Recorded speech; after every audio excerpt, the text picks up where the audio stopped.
word from our sponsor.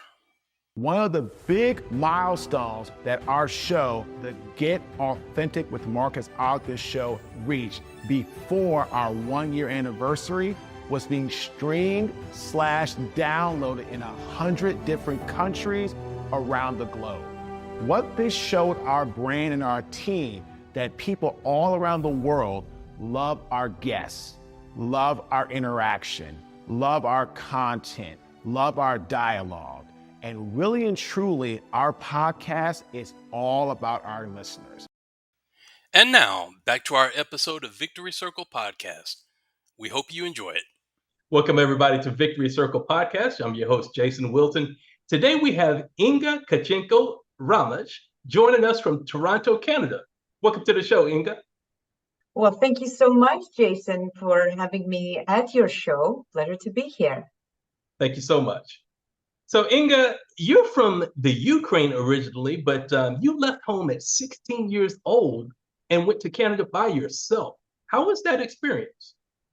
Wow. Now that you mention it, I am getting a little goosebumps. It was quite exhilarating. I didn't really want to move to Canada. And I had a great life in Ukraine, all my friends there. Everything was going, didn't want to rock the boat. And then when I had this opportunity, my dad, actually, out of all people, said, Inga, when life gives you an opportunity, you take it and then you decide what you want to do with it. So here I am, 22 years later. And it was an extraordinary experience because I didn't speak much English and I had to power through various struggles and circumstances. Take winter, for example, when you have to get to the campus and you gotta walk to make it there on time. And I had to take English in Conestoga College and taking a program in university because I came as a student. So it wasn't an easy journey, let me tell you this, but it sure was worth it. Wow, I can imagine how difficult that is by yourself, though. I mean, did you have family over in Toronto or friends, or who did you stay with when you moved? Not a soul. I didn't know anybody. I came as a student. And I was even late to get on the residence on campus. So I ended up in the off-campus residence where apparently everyone has things kind of figured out and they're already in the senior years of their education. And I was like, oh my gosh, what is happening? I needed to change buses to get on time to my Conestoga College and to also study in University of Waterloo. I didn't have friends, family. I basically had to make things happen from scratch, 16. Wow. Okay, but as a little girl, what were your dreams? What did you want to be when you grew up? Great question. I can say that as far as I can recall and as far ahead as I can think, I always wanted to be someone who would help people. Like we would play this game, Ambulance, and we'd have like these make-believe patients and doctor. And I felt like I wanted to be a doctor. However, I'm petrified of blood. So it was like, I don't know how that's gonna work. And then I really enjoyed interacting with people, with my classmates. A couple of them told me that I'd do good if I become a psychologist. And I was like, who's a psychologist? I'm like in 5th grade or something. And I can tell that, when your purpose aligns with what you do, you feel at home. And whatever it is that I dreamt before, I feel like I'm living it now. And I'm just so grateful for this opportunity. I mean, I did want to become an astronaut, but that was a fleeting phase. Thank God. Wow, that's so amazing because now You're the CEO and partner of Prime Healthcare Incorporated. So take me through this journey. When you got to Canada and you graduated from school, what happened next? Okay, we're going that far back. Sure. I I've completed my University of Waterloo program with 2 degrees, one of which was psychology. And I was about to start as a psychologist. And then a friend of mine mentioned that there is a rehabilitation clinic where, they're looking for admin assistant, and I really needed my PR documents. And I was like, you know what, I'm just gonna see what it is. And maybe it will be like my temporary placement so I can get my documents quicker. And then when I came in, I became so passionate to have this. It's almost like a vehicle. The Rehabilitation Center is a multidisciplinary medical facility that provides support for people after car accidents. So it's physical support, and we have various treatments, massage, chiropractic, acupuncture. I mean, I won't get into the details of all the services. There are a lot of them. And as an administrative assistant, I realized I wanted to, when I do something, I put my heart and soul to it. So I wanted to do something valuable. I wanted to add value to the clients. I wanted to add value to the business. And I became so passionate about being when people come in, they would meet me, the first person in the door, and I wanted them to feel welcome. I wanted to be someone who provided the kind of support people that was meaningful. And if it was as simple as knowing their name and their family members' names and caring for their experience, because when you get to our clinic, you are there for a duration of time. So my commitment is that people feel at home wherever they are, let alone after something as traumatic as a car accident. And I just was driven. I wanted to bring value to business. I started looking for ways to create better processes and efficient systems. And through my social nature, I grew to make connections and relationships. So now we work with a multitude of rehabilitation centers like ours. I don't have competitors. Everyone is an ally. And yeah, that's how I see it. And we're just a big team in the whole Ontario. It was before just Mississauga, Peel region. I know you're in US, it probably doesn't tell you much, but to give you a little context, my clinic is a brick and mortar center. So we provide transportation for people at no cost, totally complimentary service, another add value that I wanted to bring. And then my business partners saw the way that I kind of ran the place. At first, I started as an admin assistant, then I became an office manager, and they empowered me to create my vision. And something to be said about working with people that empower you and believe in you. So they trusted me, and I just unleashed. And now we celebrated the 20 years anniversary milestone, and we were featured in the news. And like every new technology that I hear about, I'll introduce it to our facility, and I'll look for ways to bring additional services to bring more value to people and to our business. So along this journey, did you deal with any mental health issues yourself? I mean, you were there by yourself in Toronto and having to adjust to a new culture and all of that. That had to be tough. That's a great question.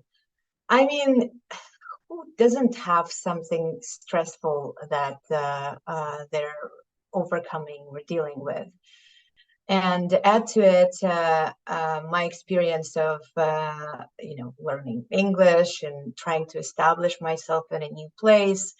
And then shortly after I started working at the Prime Healthcare, I was in a car accident myself.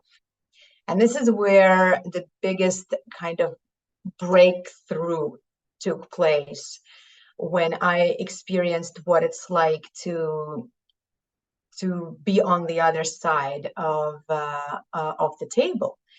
As a business owner. At that point, I wasn't a business owner. I was an office manager, and to experience the hardships and the struggle that being in a car accident brings. Like I was T-boned by an 18-wheeler on Orthodox Christmas Orthodox, Ukrainian Christmas Orthodox, out of all days. And looking back at it, I'm like, perhaps that was some blessing in disguise, because without me going through what I went through, I might have not gotten this passion to make a difference. I hear often how people talk about dealing with this alone. And I'm not sure what your system is like in US. In Canada, we have something called no-fault system, which means that people who get in a car accident, they are entitled to get compensation and benefits, regardless whether they have insurance or not. Yeah. And it's a pretty intricate system, paper heavy. I mean, you're dealing with insurance companies who the very purpose of existing is to pay out less money. And, they're a business. And to have a rehabilitation center that advocates for your interest, we're like, the scenario of David and Goliath, where insurance companies are these big, real deal entities that know how the system works, and then there are plaintiffs, the clients, who are going through this for the first time and have no idea where to start. So I wanted to be an orchestrator to the full spectrum of support. And when I was hit by this 16-wheeler, going back to my mental trauma, I couldn't even drive. I felt so scared to be around the trucks. Like when there were two trucks on the highway, I would stop it sometimes and just let them go. And then I realized, it's this, even if I have like a scratch on the car, you feel kind of wobbly. Like it shakes up your balance, your core confidence. And it's not easy to get back, on tracks, literally. And what we did as a result of this discovery for people, we provide psychological assessments for them. We provide psychological assessments, we provide psychological counseling. We are doing a driving integration program, because I know what it was like to be in the shoes of a person who was in a car accident. Yeah, that's very traumatic. So yeah, that's pretty much the gist of it. And thank you for asking me this question. I feel like it's a very important one. And I mean, given all the things that are happening in the world, it's hard to imagine who doesn't have any psychological stress or some health mental issues, dealing with coming out from pandemic, the political situation, and all the other things that can happen in life that shake people up. Absolutely. So speaking of the pandemic, what were some of the pivots that your company had to make during that time? Great question. Did I lead you to it, or was it planned? I know this wasn't planned. I mean, this is completely spontaneous. Great question. So I am someone who looks at breakdowns and looks to see how to turn them into triumphs. Even my own accident was a testament to that. And when pandemic took place, I mean, everyone was just rattled and scared. And we didn't know what was going to happen. We didn't know whether the business is even going to exist in a couple months after all the closures that started happening. And what we realized, and what was like, there's this saying I really like, and it goes something like this: necessity is a mother of invention. So we went virtual. In addition to covering our own area in Mississauga and Brampton, Etobicoke, Peel region, we realized we can provide so many more services if we just do things virtually. We do virtual sessions for concussion treatment. We do psychological counseling, psychological assessment, even chronic pain assessment we can do virtually, and some treatments as well. So I can say that it was a big breakthrough for our business, where we were able to expand. And another thing that was very important was a second lockdown. I remember it like yesterday. And we're like, oh my gosh, here we go again. What's going to happen now? And I came to my business partners and I said, well, level up. I'm like, what do you mean level up? Let's do renovation. Like, what are you talking about renovation? We don't even know whether we're going to stay in business. And I'm a believer in being ready for what you want to achieve. It's almost like you got to create space to attract what you want to have in life. And I'm like, yeah, well, when we are going to stay in business, we'll be ready. So second lockdown was a perfect opportunity for us to do renovation, rebranding. We didn't have to put anyone's treatment on hold. It was like the universe just provided for us. And I'm so glad it did. Everyone loved the new space. It was the first time we've done a serious complete renovation. Like, we used to have curtains. We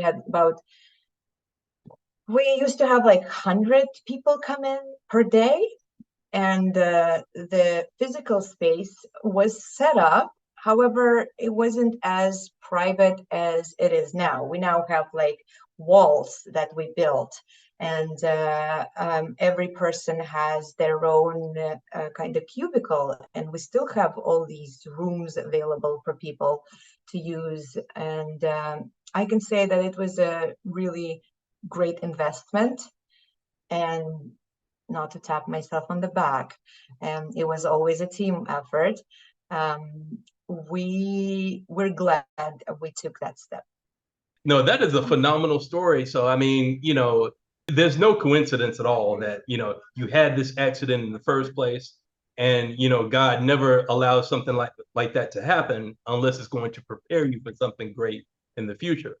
So, I mean, I think it's wonderful that you've used all of that experience and you applied it to something to do extraordinarily right now. I mean, it's great.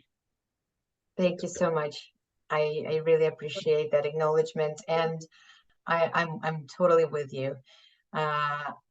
It's interesting how sometimes you look back at things, and if at time it felt like an unwanted circumstance, and then you're like, you know what?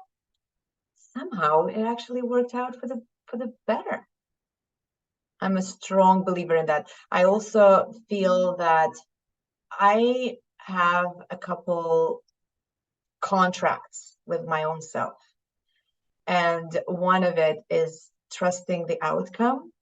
And recently it shifted from trusting the outcome to trusting myself. If you believe that whatever happens is the best way for it to be, that's the only way it's going to be. And if there are doubts, then that just creates chaos. That is so true. And, whatever it is that you focus on, that thing expands. And that's exactly what happened to you in this case. So, yeah, that is very true. Now, along the way, when did you meet your husband and have these beautiful kids?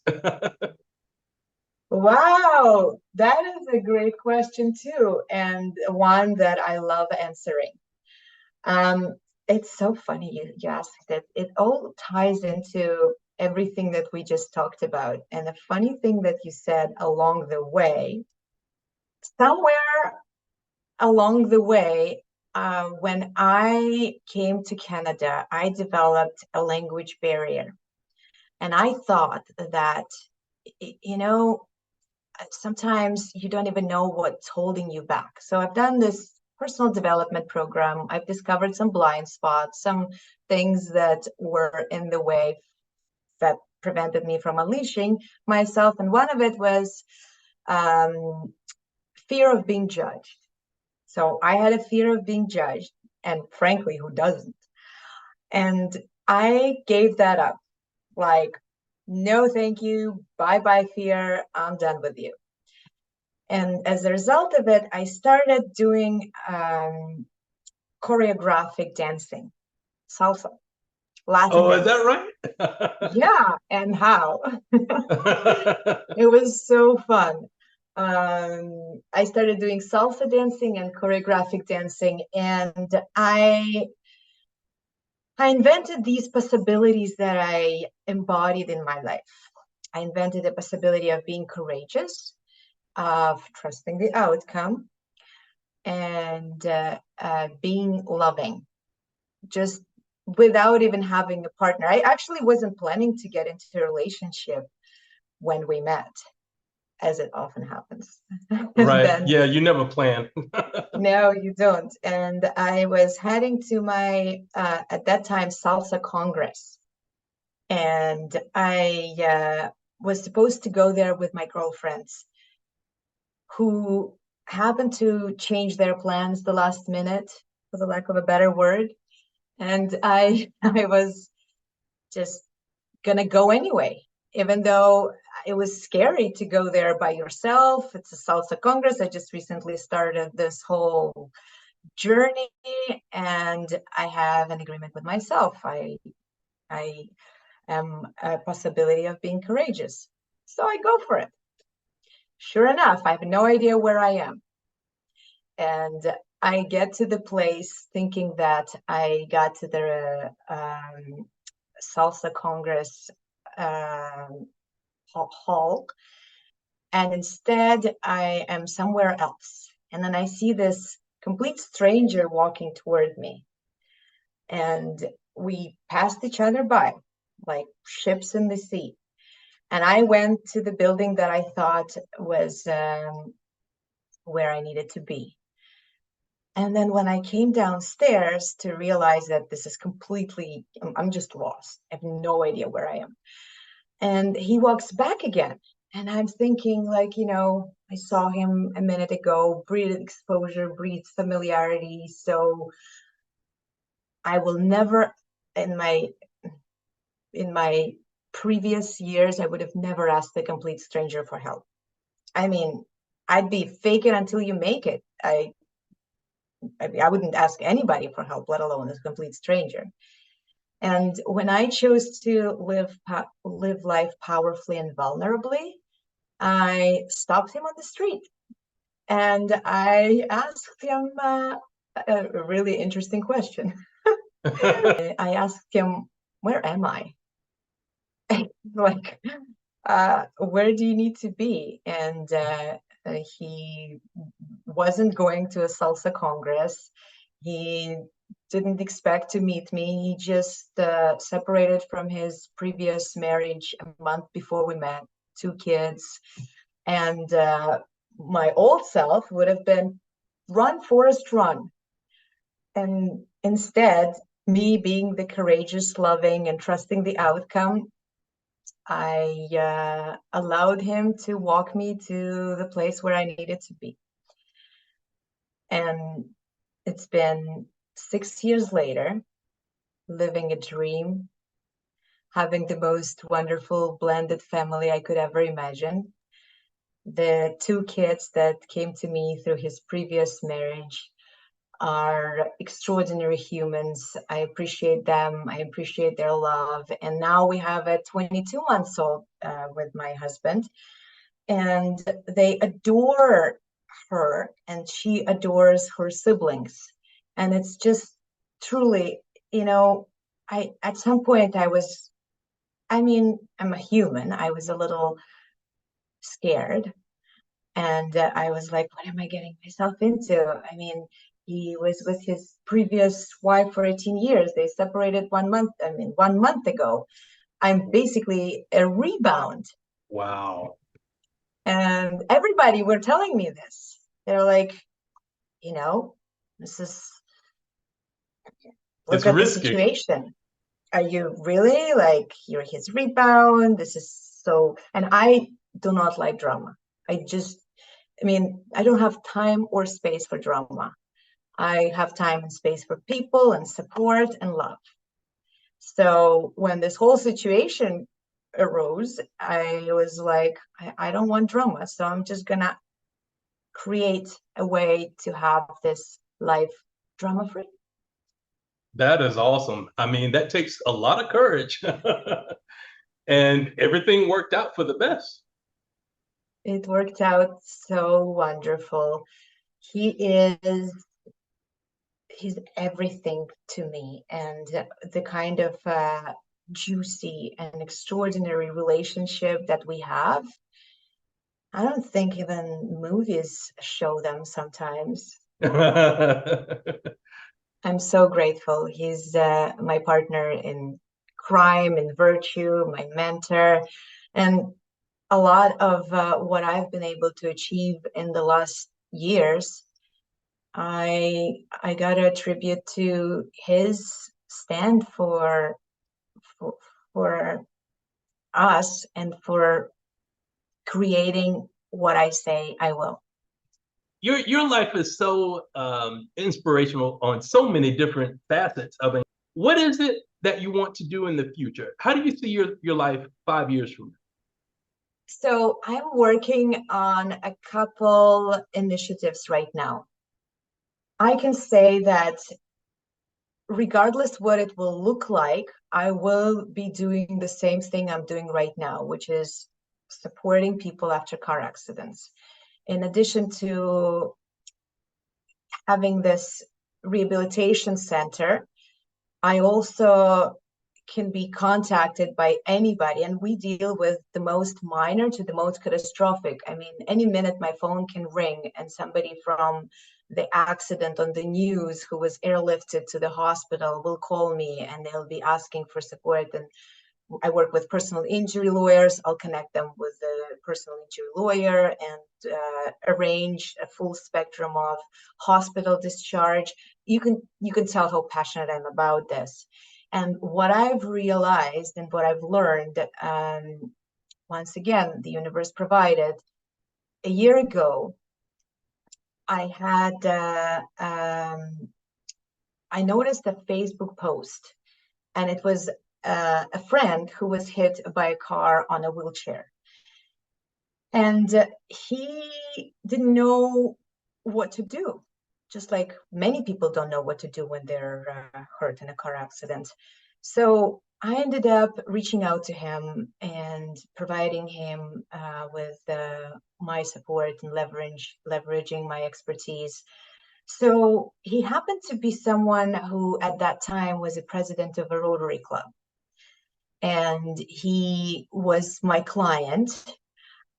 And through our interaction and the energy and the connection that I felt from him, he inspired me to be part of this really wonderful initiative that is a support group. So we're creating a Canada Support for Motor Vehicle Accident, which is designed to improve patient outcomes. It's going to be partnering up with rather prominent organizations. The intention is to not let people fall through the cracks in the healthcare system. When someone gets in a car accident and they're delivered or they get to the hospital's purpose is to get them out of the hospital as soon as possible, and at the same time provide them with the most remarkable medical care. However, they don't guide them what to do next and where to go next. So our support group is going to take care of that gap. And as a result of our efforts, we are working on this initiative and bringing in people to board of directors to become our advisory board. So in 5 years, I see this support group being like, do you know what WD-40 is? Yes. Right? Everybody knows what WD-40 is. So I want the support group to be this available to people that every household will know what they can do if someone they know or they themselves get injured. And I feel that I'm going to continue being, I would like to think, an important member of IWB, which is Immigrant Women in Business. And the reason why I say important is not to boast myself, rather to say that it is important for me to give myself to what I'm up to. And IWB's been that catalyst to provide the resource to support people who are immigrants. And frankly, you meet so many people through this organization. It's called Immigrant Women in Business. However, it's a lot more than just for women.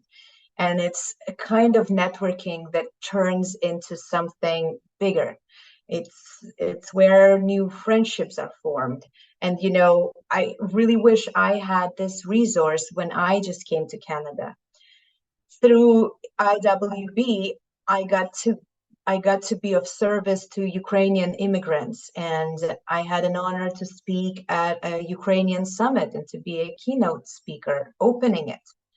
And after that, new connections arose as well. And now it's like a group of Ukrainians who are empowering other Ukrainians. It's like a snowball where things are just happening and growing, and it's all around making a difference. And in fact, in 5 years from now, I see myself building further teams so I can have time to focus on what will have the most value for people, whether it is to inspire them by sharing my story, or have time to go in various talk shows and create something that's bigger than me, or whatever it looks like. I just know at heart, I feel I'm on a right path. Yes, I know you are, and I'm inspired by your story, and I'm sure anybody else listening to this will be inspired as well. Inga, thank you so much for being on the show, and shout out to Svetlana and the Immigrant Women in Business. If it wasn't for her, we wouldn't be talking right now. So, exactly. Yes. Yes. Thank you. Thank Yes. you. Once again, IWB is a best place to be. Absolutely. So we will have that information in our show notes. Inga, where can people find you on social media? Oh, everywhere.